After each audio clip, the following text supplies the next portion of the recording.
Do I need a microphone? Can you hear me? I better hold it just in case.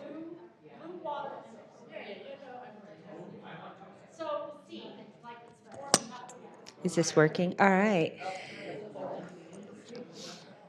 You can, when you come up, Katie, you can just pin it on your thing like this if you want, or you can hold it, whatever you prefer. Do I need it? Can I just talk? Well, we have an audience online. Okay. All right. Pick you up one on each side, if that is most comfortable. I think this is going to work. Welcome to everyone in person, and for those of you online, thank you so much for joining us this morning. So the idea behind these Pecha Kucha presentations is to provide an opportunity for us to come together in the college informally, to get to know one another, to talk across units, with the underlying assumption that these get-togethers will both help us build greater community in the college, but also to spark conversations, perhaps about interdisciplinarity, to bring us together just in an organic kind of way. This is my second year as Dean of the College of Social Behavioral Science, and for me, this has been a really great way to learn a little bit more about our college community. So today, we have invited 4 new or new-ish professors to speak. The Pecha Kucha format is designed to avoid death by PowerPoint. So the idea is, instead of clicking slowly and looking at slides with a bunch of words, instead, these slides advance automatically. There's a total of 20 slides. They're primarily images, and they're designed to move quickly and allow you to kind of think about it, let it set in, and hopefully spark questions for later. So we have 4 presenters today. Our first is Katie Durante, and I'll be introducing each one just before they come up. And our final speaker is teaching right now, and so she'll be joining us. Jessica DiCarlo is joining us, and she's our 4th speaker. Katie Durante is our first speaker. She is an assistant professor in sociology. The title of her presentation is From Lake Erie to the Great Salt Lake and Everything in Between. She's from the Department of Sociology. Her PhD is from the University of Cincinnati, and her research focuses broadly on questions about race and punishment, also racial and ethnic inequality in the criminal legal system, and the impacts of incarceration on the family. Quick fun fact about Katie is that Katie has lived in 2 homes that have been the setting for major motion pictures. One of them is Robert Redford's movie, The Old Man, what is it called? The Old Man and the Gun. The Old Man and the Gun, and the other one is Hacks, filmed in Vegas. So give it up for Katie. Can I pin this on you? Yeah. That's the best way to do it. I think you just, and then you can just speak normally.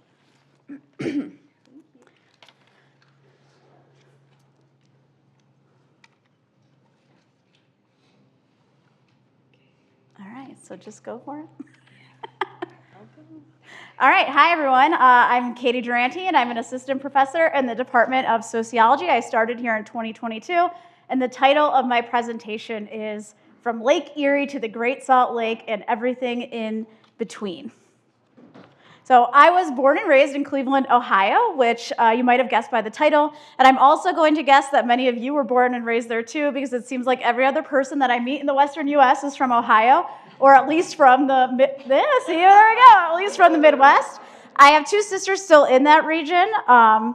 I was the first person in my family to attend and graduate from a four-year college. I went to John Carroll University, a Jesuit university in Cleveland, where I majored in sociology and business economics, actually. And unfortunately, I had graduated into the Great Recession, and so I decided to go on to graduate school. So in 2017, I graduated with my PhD in sociology from the University of Cincinnati. This is my only picture of the day. It's taken by my good friend Shay Allen, who's now a professor at Dartmouth College. I don't have any pictures of my graduation because I actually didn't go because it was so expensive and I had negative dollars, so I really feel for our graduate students. I attended a liberal arts college and always thought I wanted to work at one, so I moved to Las Vegas and I took a job at Nevada State University, which is a public regional institution. It was only 15 years old at the time, which is really young for a public institution, so that's probably why not many people have heard of it. I really liked working with first-generation students like myself and working at an HSI or Hispanic serving institution. I also liked living in Vegas because you could like hang out with Elvis and like all kinds of trouble to get into. However, after a couple years there, I realized that working in the liberal arts setting wasn't where I wanted to be for my career. So at that point, I really shifted my focus towards research and publishing, which was extremely difficult in that environment, but I just wanted to kind of set myself on a new career path, whether that was in academia or not. So in 2022, I became the first person from Nevada State University to ever win the Regents Rising Researcher Award, which historically had only been given to faculty at UNLV and UNR, so it was a great honor to be the first to receive it, but again, also a sign that I needed a new path for my career. So I moved here in 2022. This is me. One of the first things I did is drink these dirty sodas because my sister is obsessed with Real Housewives of Salt Lake City, which I did not know what a dirty soda was, but she kept asking me. So this is like one of my first dives into Utah culture. So here I am doing more Utah culture. This is me supporting the Utah Opera. I went to Sundance my first year here, which was awesome. This is me going to my first U of U football game against Florida, which was surprisingly difficult to get tickets to, even working here. I also attempted to ski during my first winter here last year. Maybe not a good idea for somebody in their mid to late 30s who comes from the very flat Midwest. I was very sore for several days. So we'll see if I have if I try it out again this year. I don't know. So probably a good time to talk about hobbies and activities that I actually like then. I like going to concerts and music fests. And this is me and my partner of more than 10 years, Joey. This is us at Viva Las Vegas, which is the largest rockabilly fest in the world that's in Las Vegas every year. All right, so speaking of family, this is my amazingly adorable long-haired cat named Horace. He's about 8.5 years old. I ask him every day to promise me he will never die, so I'll let you know if that works and if he lives forever, but I definitely like him a lot. All right, going back full circle, here I am with my sisters again and my mom. This is us last Christmas, and my question for you is, can you tell which one I am? And a follow-up question, can you guess which one is the one obsessed with Real Housewives of Salt Lake City? It's not me. All right. I also am really I love Vietnamese food, and I really just love soup in general. I always tell people, like, if you want to eat pho, I'm always down to go eat pho. My favorite place since I've been here has been the Pearl in the Granary District. They do Sunday night fun night, so that's a shout out to them. And I've been telling you all my wholesome activities to avoid telling you a lot of detail of how I've really been spending my Saturdays since I moved to Salt Lake City, which is checking out all the fabulous local breweries, as you can see. A lot of good options there.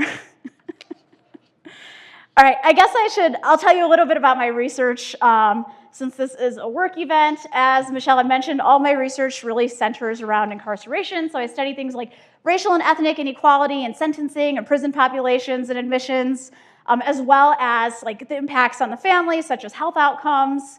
I also have done a lot of interdisciplinary work with people like marriage and family therapists and counselors who actually work directly with prison populations and families of people experiencing incarceration, which has been a really great opportunity for my career trajectory.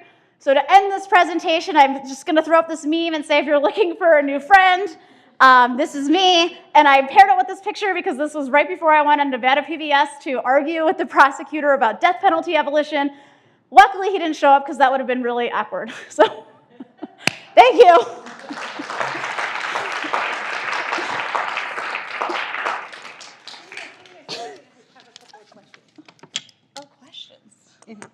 we do have time for, thank you.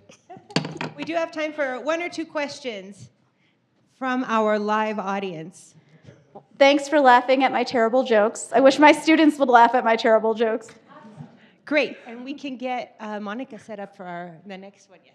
All right, so if you had to speak to, like, say, the governor of Nevada and say, this is what's wrong with prison, what would be your 2-sentence explanation of why prisons don't work?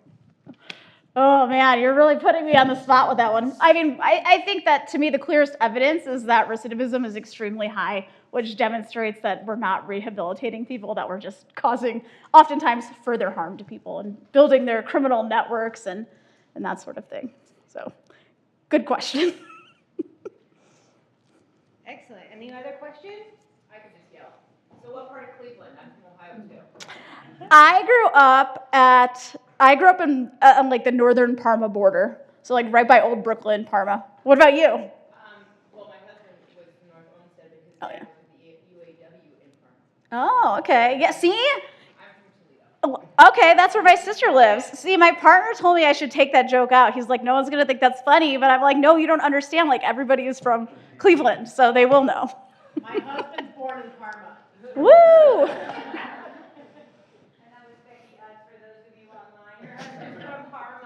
Give it up for Katie. All right, thank you.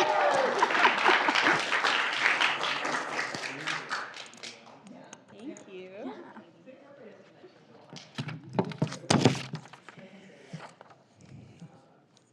All right, next up, from our psychology department, we have Monica Lohani. So actually, Monica she's new to our college this year, this fall, but she's actually been a professor in the College of Education for 5 years. So we are really lucky that she applied for the job and she's here now with us. So very happy about that. So Monica, let me tell you a little bit about her. She's an assistant professor in psychology. Her presentation today is called Adaptation to Everyday Stressors, a Multi-Method Approach. Her PhD is from Brandeis University in Social Developmental Psychology, and her active research agenda looks at basic and applied perspectives to try to understand how people adapt to cognitive and affective stressors in real-world contexts, like driving and other things like that. Fun fact about Monica, there's 2 of them. She's a former gymnast and also an avid skydiver, right? Yay! She did it once. I mean, that's more than me, so give it up for Monica. Thank you so much. Yes, you're welcome. Very kind. Let's see here. I'll just put it right here. Thank you so much. Okay.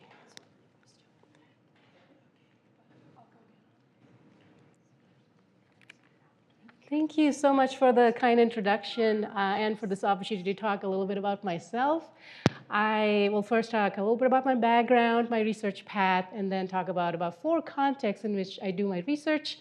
I was born and raised in India, and I'm originally from a state which is right shares the border with Nepal. It's called Uttarakhand.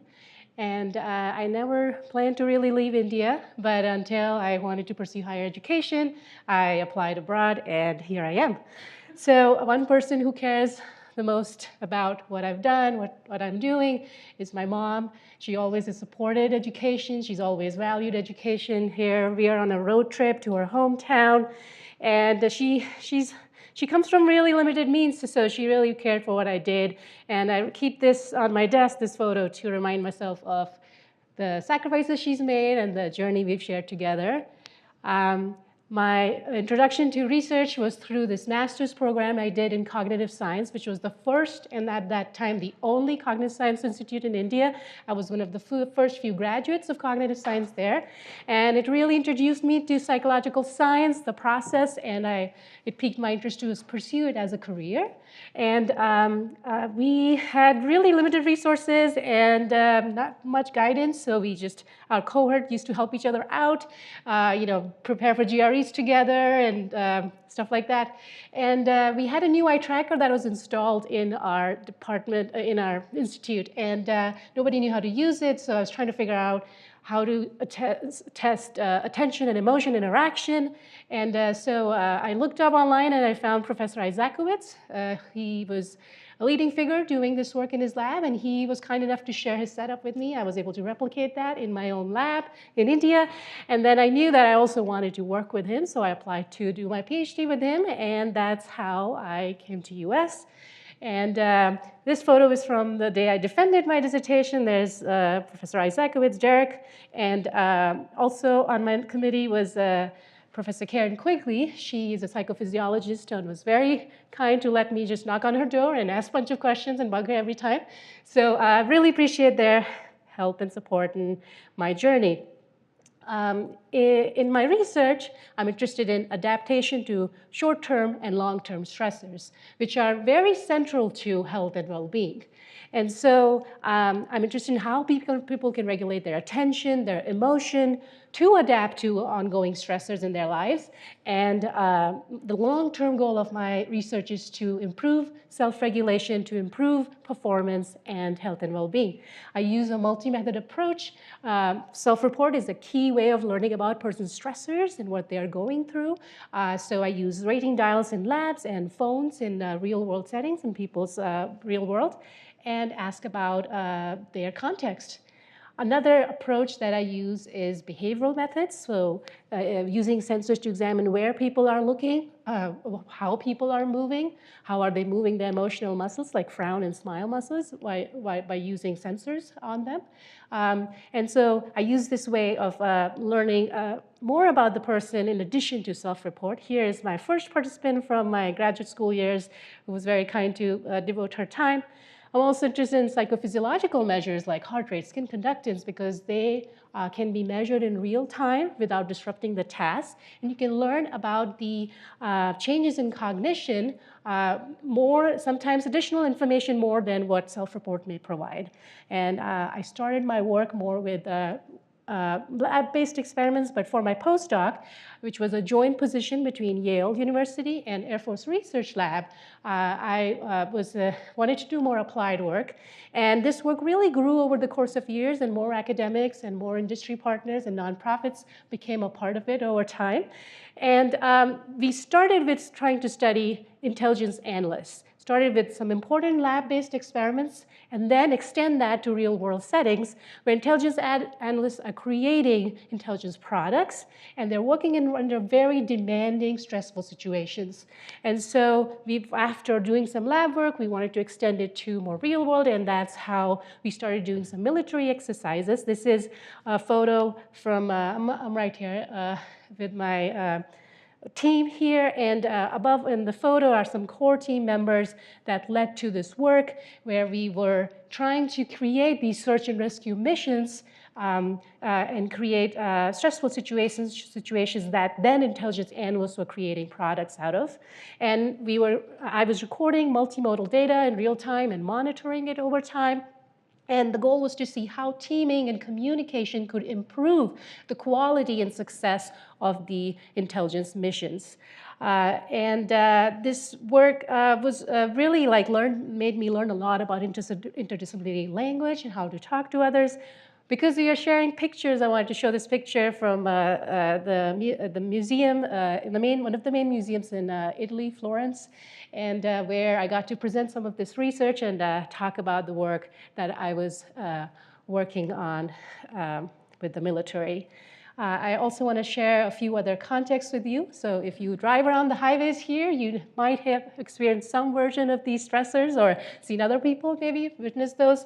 And I'm interested in how stressful, risky situations like this can affect safety and also well-being. So I'm interested in replicating it in a more controlled environment. So on the 10th floor of Psych building, we have a simulator, a very realistic simulator, where we can recreate these scenarios. I'm interested in how people can cope and adapt to create more safe driving and more well-being. In general, I'm interested in daily stressors, everyday stressors. During the pandemic, I used participants' phones to ask what kind of stressors they were experiencing and what were their negative states like. And I found that Work stressors were a big one. Personal negative stressors, the negative perceptions of themselves was a big one that people reported. In terms of adaptive ways of coping with it, acceptance of the situation, social sharing, problem solving were some powerful ways people could mitigate the negative states. And this work shows that how people are managing their everyday stressors has actually real association with their everyday well-being, and more work is needed to improve how we cope with such daily stressors. And finally, climate change is distressing too, and in collaboration with Natural History Museum, I'm interested in researching how people adapt to climate change. Do people adapt to climate change? And more importantly, what are some adaptive ways of coping which will lead to sustainable behavior change? So that's a little bit about myself. Thank you so much for being here and for your attention. I'm happy to answer questions. Thank you so much, Monica. I think there's a microphone up here. It's this one.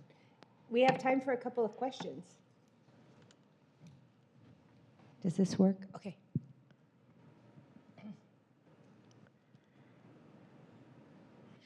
I will just say that as someone who transplanted from California and Washington, D.C. to Utah, I was not surprised when I read that Utah had the, please don't take offense at this.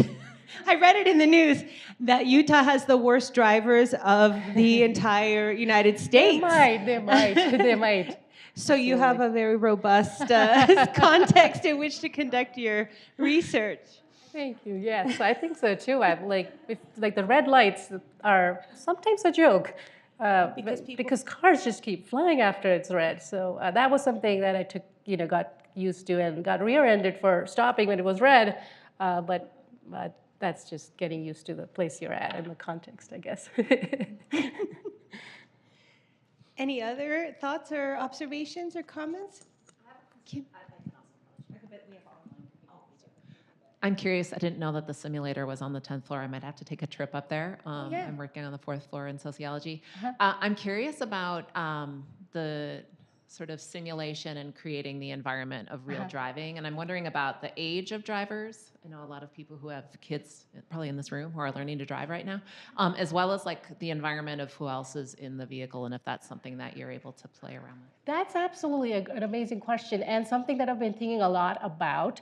In terms of age, I am interested in the whole lifespan. I'll start with the convenience sample of younger adults and see if the manipulation is working. In terms of manipulation, there are a lot of approaches that we could take, and bad weather is a big one. Somebody following you has been shown to be reliably very frustrating and stress-inducing, or somebody honking. You could set some words being said, which can also be very frustrating and aggravating.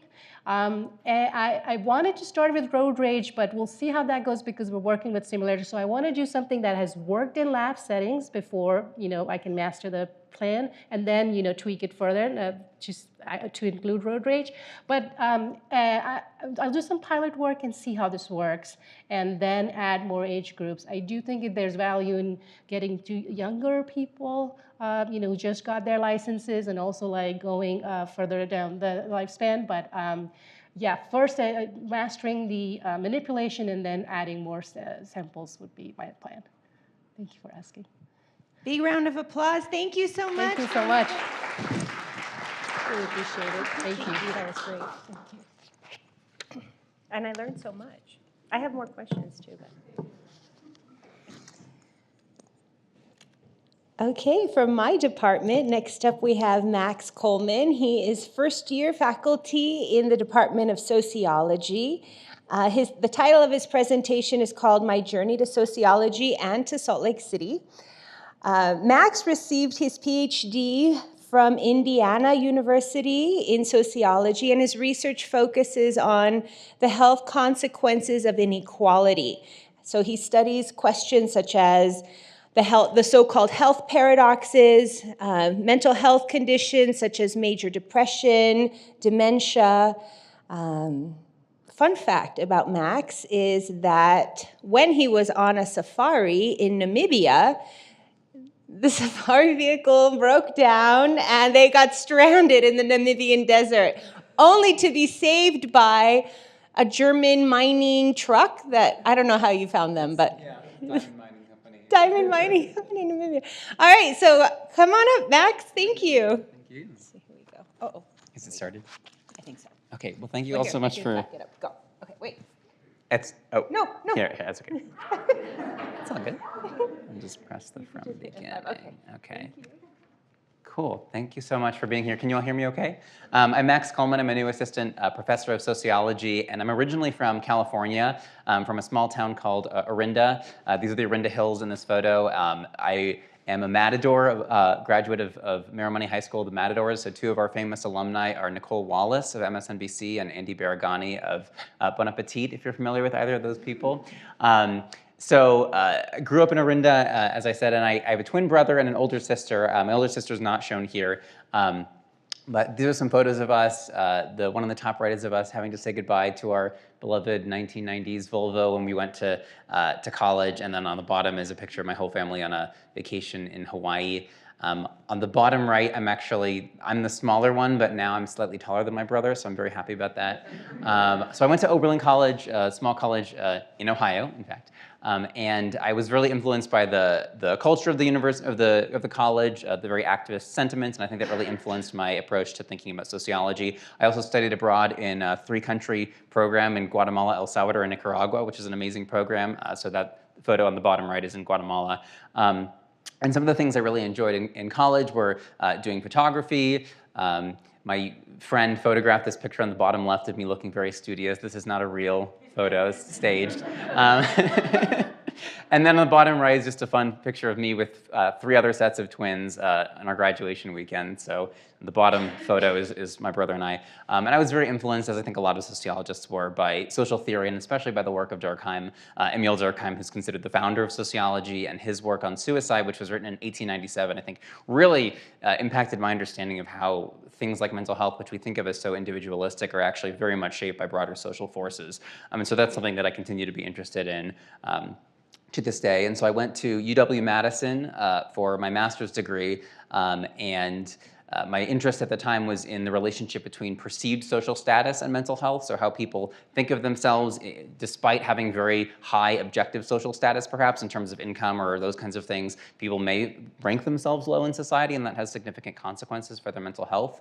And then I realized after finishing the master's that instead of staying on for the PhD, I really wanted to go somewhere where there were a lot of faculty in mental health. Sociology of mental health is a very kind of niche field.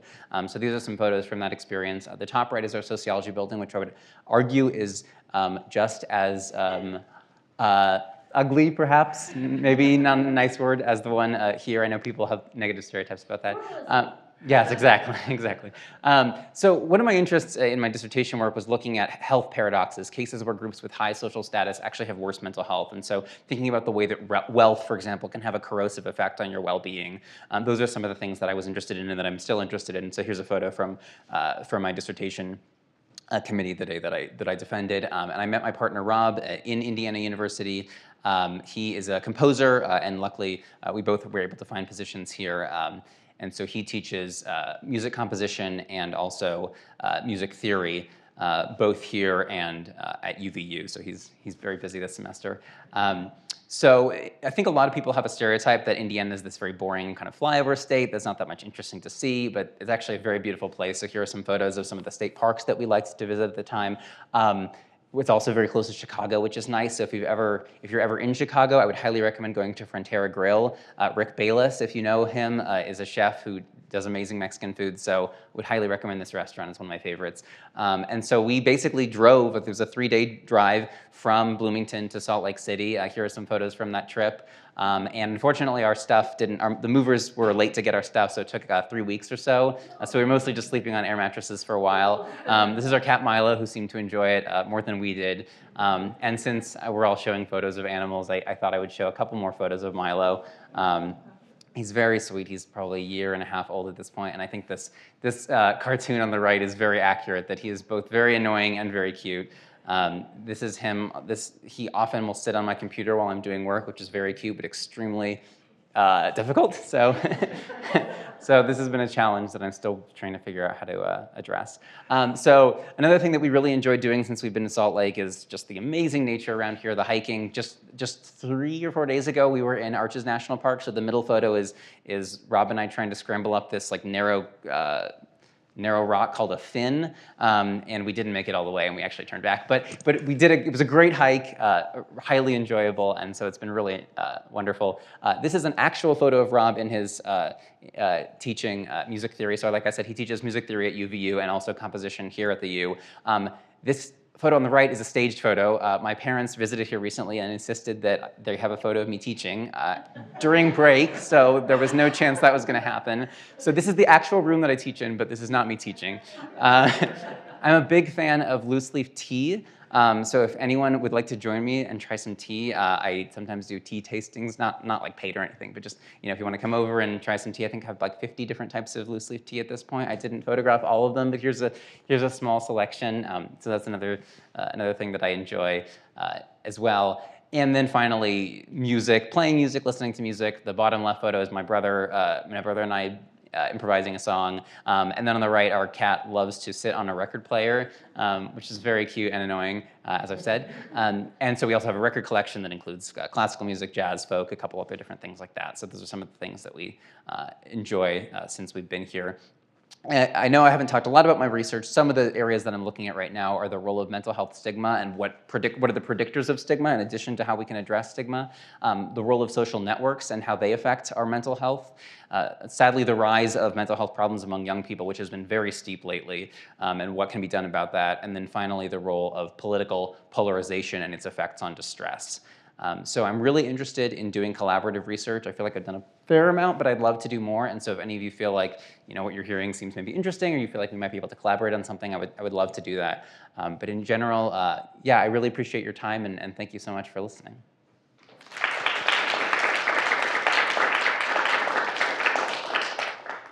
Thank you so much, Max. That was wonderful. I'd love to open it up to any questions or comments from the audience. I'm interested in tea tasting, by the way. Okay, great. Lisa. First of all, I can't wait to have a tea tasting. Please. I think I'm going to have a lab tea tasting with you. Second, so what would, since you're not from Utah, there's been a lot of debate over why Utah's suicide rate has been increasing far faster than the national average for quite some time, to the degree that some politicians have said they think it's the altitude, which I think has not panned out, scientifically. But as an outsider, when you look at Utah versus other states, what's your take on that? That's a tricky question, and I haven't looked at it extensively. I mean, I think Utah is, despite a couple of places like Salt Lake City, it's a much more rural place, and we know that urbanicity is definitely associated with suicide. Certainly, there's some research suggesting that altitude might play a role, but that wouldn't cause a change over time. So in terms of the rise of suicide, I definitely think that more rural places have seen a faster increase in suicide than other places. But honestly, I'm not an expert specifically on Utah, and I would love to, if you know about this, I would love to learn more about why that might be the case. Excellent. Anybody else? Follow-up question? Yes. I'm coming to you. Thank you. I greatly enjoyed your talk. Thank you. So but it's a dark question. When things such as the Ukraine occur, or the invasion of Hamas into Israel, do we find suicide rates go up in, say, even people who are somewhat connected, or maybe have a family connection to somewhere in the Ukraine, or say Israel, or in the Gaza Strip? That's a really interesting question. I don't know the answer to that. One thing I will say is that sometimes things are the opposite of what we would expect, that in fact, in times of distress, there's a very strong sense of solidarity that emerges. And so even though people feel distressed, the decision to take one's own life is actually not necessarily what emerges from that. And so there have been all sorts of cases throughout history of people who we would think would have a higher suicide rate, Holocaust survivors, for example, other groups, actually don't. And so that's my guess, is that we would actually see, at least in the short term, we would see a kind of rallying effect that might increase solidarity, but still high rates of distress. That's my guess. I don't know for sure. Good question, though. Thanks so much. Thank you so much. While we get set up with our next presentation, I just want to give you a couple of announcements from the college. You may have heard that the University of Utah has been asked to join USHE University System of Higher Education, Utah System of Higher Education's efforts to look carefully at our curriculum and all of the initiatives that we have going on related to behavioral health.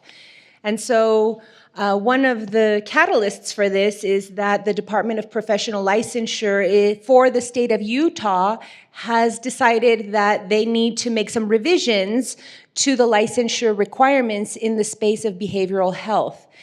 And so there was a call for proposals. The College of Social Work was quick to respond to that, and they received a preliminary grant for a behavioral health technician curriculum, which is the equivalent of someone with an associate's degree will be able to serve. And basically what the state has argued is that although in the biomedical space, when we look at the landscape of medical attention, we have a lot of different levels of providers. So think about it, when you go in, you may be seen by a physician's assistant, you may be seen by a wide range of providers, but in the space of behavioral health, they're arguing that in the state of Utah, we don't have enough providers, and especially we don't have enough for children, where we have the greatest need in the state. And so you may be hearing from your chairs. I have asked some of the chairs if there is space, if there are researchers in your departments that are working on some of these issues. We have been asked to provide just a one-pager at the level of the college, an inventory of everything related to behavioral health. So just to put that on your radar, that's due this week. We also, I'm really grateful to the chair of psychology and also to the director of the Behavioral Health Innovation Dissemination Center, Brian Baucom, and to the clinical division director, Mike Himley, for their efforts, because we did respond to the call for proposals. We did get something submitted. We are asking for support so that we can respond in some creative ways. And then the second announcement that I have for you is related to our initiatives as we try to become, or as we are becoming, a Hispanic serving institution. Last Tuesday, I was invited to give a keynote speech at the Utah Hispanic Chamber of Commerce, and what was surprising to me was, well, first, there was such a wonderful response, but then the line of people that just stood in line to talk to me afterwards, they kept me for almost 2 hours, question after question. And, people individually, how can you help me? I'm trying to start a nonprofit for Salvadorans in the state of Utah. How can you help me? I'm trying to think about ways that I can engage with my organization and the University of Utah. So it was just so many questions. And at the end, I realized, this is not anything that I can manage on my own. We do have university neighborhood partners, but we need more. There needs to be more of a coalition across different units. And so that's something that I'm going to be proposing to the Council of Academic Deans. If there's anything else that you want me to be raising with the Council of Academic Deans, they're asking for agenda items. None of the deans ever talk. It's the weirdest thing. We go in, we listen to announcements, the provost talks for an hour and a half, and I've just I've limited myself to one comment or question per meeting because, I don't know, it's just the culture that we are now in, I guess. And then our former interim provost, Martel Teasley, is going to be rejoining as a special, what's his role, AVP, Associate Vice Provost for a special initiative. So some changes happening. Just thought I'd give you a quick update on that. All right, so now moving on. It is my great pleasure to introduce our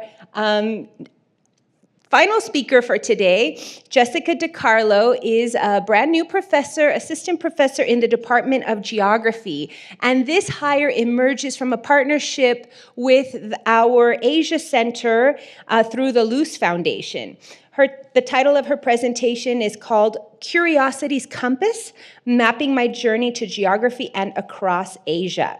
Her research focuses on issues related at the intersection between environment and society, in particular looking at the context of China. And her research focuses on infrastructure, rural livelihoods, disasters, critical minerals, public health, economic zones, and US-China competition. And her regional expertise is in Laos, China, Tibet, and the Himalaya. Fun fact about Jessica, and I actually have met so many people who love this, have this hobby, is long distance running. So Jessica is a long distance runner. Is this 50 kilometers? Yeah, 50-kilometer races. She's done one in Utah and one at Burning Man. Not this year, right? This year? Oh my gosh. Okay, sorry. But yeah, everybody who I've talked to that went to Burning Man had a great time, even this year. It was so fun. We can talk about that after. Okay. All right, so give it up for Jessica. There you go. Thank you so much. You just can pin it right Just here. Okay. Just do that. My ring will bless. Thank you. Okay. We'll see how my timing goes on this.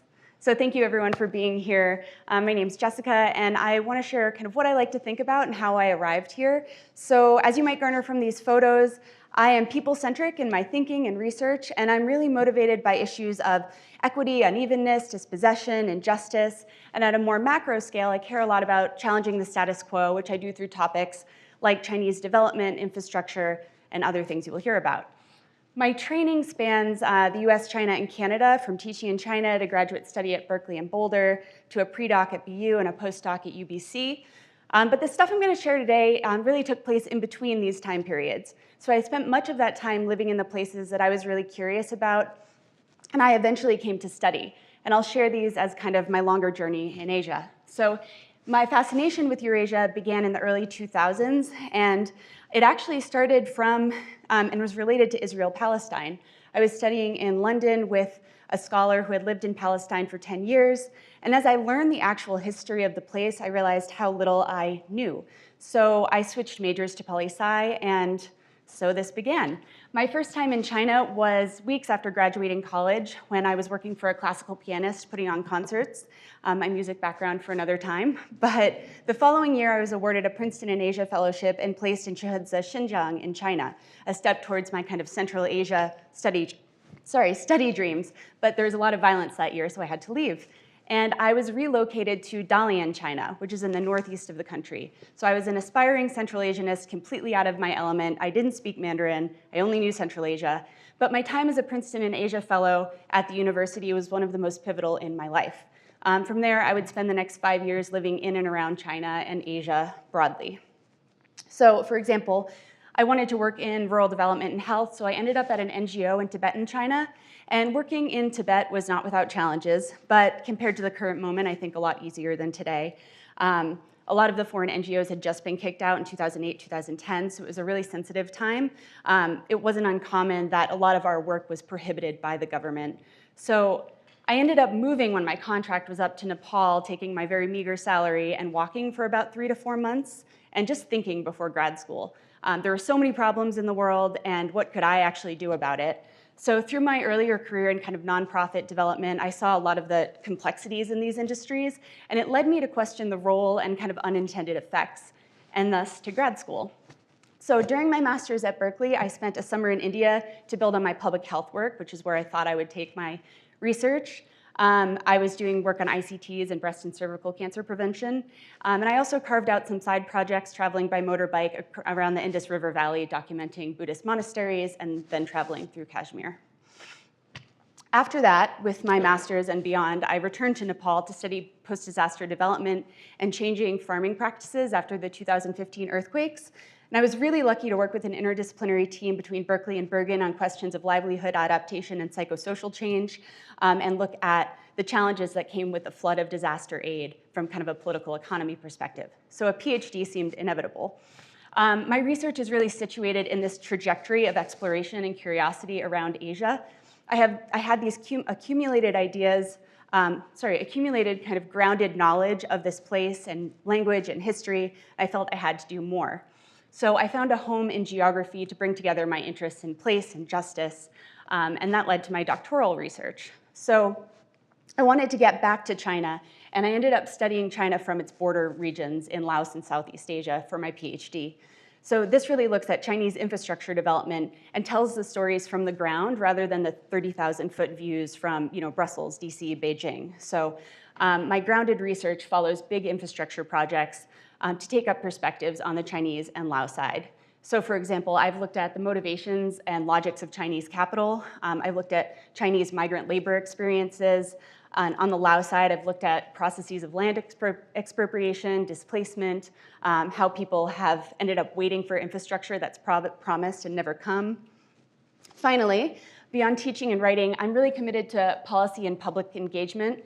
And I do that in a number of ways, through groups in DC and Ottawa and through the People's Map and Global China Pulse. And I'm also the co-founder of this really cool group of scholars. That's the seminar I was just leading before I came here, where we think about geopolitical competition and how it plays out on the ground. I also love teaching. And as Bell Hooks wrote, the classroom is one of the most radical spaces of possibility, urging us to kind of think beyond our boundaries of what's acceptable and create new visions. And I want to do that for my students. I've had the privilege of having hundreds of students over 14 years across classes on China, Southeast Asia, resource governance, food, and I'm excited to teach here. Finally, the personal stuff, things that I like to do. Movement is really crucial. I like long runs, hikes, climbs, skis, rivers, bikes. So this is a bike tour in Taiwan with my partner, Oliver. Moving to Utah was obviously an easy decision with all of that. I also really love to build things. I've done some vans, and we're building an old cabin right now. So to say the least, I have a lot going on, and I really love it. These are my lovely huskies, and I'm really grateful to this little family and my broader community who helped me see me through all these curiosities and projects and tendencies to overcommit and overdo things. With that, I'll leave you with my cute huskies and look forward to talking more. Thank you.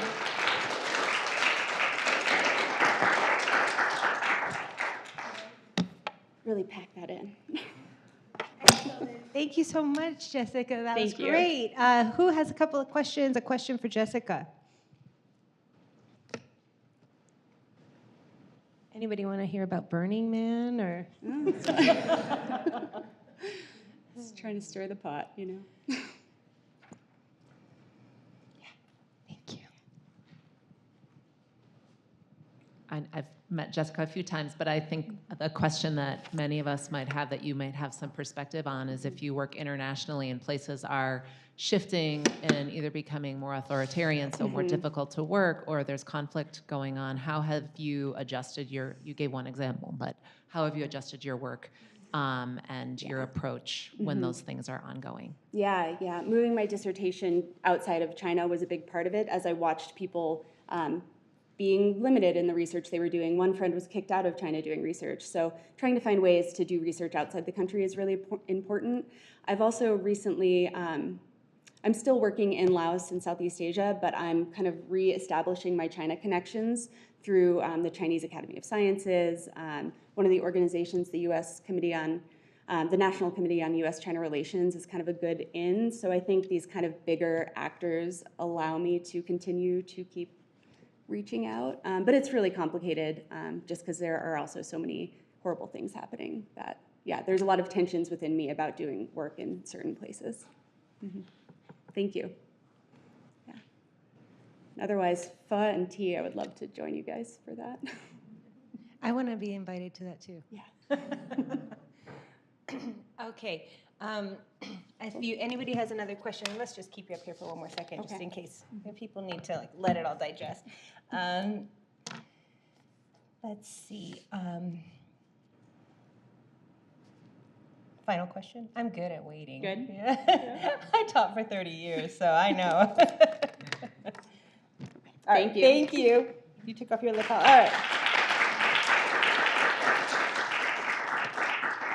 So I hope you can see how these short, intensive presentations really give us a great glimpse into both the research, but also a little bit of the personal trajectories that people bring, and also the amazing just nuance and rich, incredible elements that when we attract faculty, it's really clear from our presentations today that we attract the best of the best. And as a university, the president has set, and I repeat often, that we are aiming to be a top 10 public with unsurpassed societal impact. And it's really clear that the folks that we're hiring in our college are really helping us move the needle in that direction.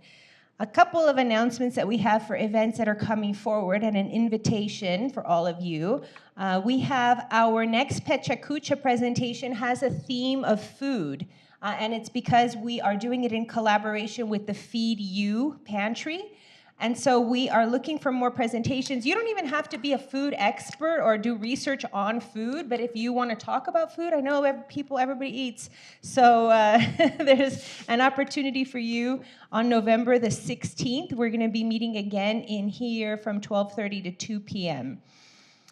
Other events that we have coming up, we have this week for our students. I'm also trying to promote engagement for our students. I think that one of the key elements for retention of our students is to have a sense of belonging. And that's actually one of my secret motives for doing this, is because I feel like the more we can connect with our early career faculty and help them feel engaged and have them make friends and feel connected, that's really the secret to being retained, right? We all want to have joy in the workplace, and writing and research can sometimes be isolating, and so this is part of my commitment to retention overall. So on Thursday of this week, for our students, you are all welcome to come and meet them. We are having churros and chocolate with Camacho. We did it last year. It was a big success. We ran out of food like in the first 15 minutes, so we ordered extra this year. Also, we are going to be having part of our thank yous to our scholarship supporters and donors. We have a scholarship celebration. We had one in person last month, and the virtual one is online this week, tomorrow actually. And then for Dia de los Muertos, we are doing our own in-house just like last year. So we built a small altar here, and we invited anyone from the community to bring a picture of a loved one who passed. We'll do that same thing. In addition, one of the professors from Ethnic Studies, Armando Solarzano, he wrote a book about Dia de los Muertos. He'll be presenting here from his book, and he's also been invited to host a presentation at the Marriott Library in the Gold Auditorium. And so there'll be a big expo there. He's actually invited me to speak as well. He wants to have perspectives on life and death. I'm going to be reading a poem that I published many years ago about the loss of my abuelita, my grandmother. And finally, last year, we had a holiday celebration in the law school. So this is how it works. If you want to have a party on campus, you are limited to where you can have it if you want to have a bartender. And so we can't do it in this building. There's like a number of buildings. If you want to do it in the museum, which is what I tried, they charge $3,000 just for the space. And so I am looking for new ideas. We can do it again in the law school, or we could do it off campus. The plan is to do it on the 30th of November, because then December we get saturated with parties and sweets and food and all of that. So I thought, let's do it a little bit before, I don't know, maybe we do it as a fall celebration next year. But I'm open to ideas for that. I actually really could use some feedback and some help. And I want to give a special shout out to our events team. Thank you, Caressa, for putting all of this together, and to everybody who helped out. And now I'll leave the rest of the time for you all to enjoy some empanadas and to talk to our to our presenters for today. But before I close, does anybody have a burning question that they want to ask me or any of our presenters now that you've had a chance to let it all digest?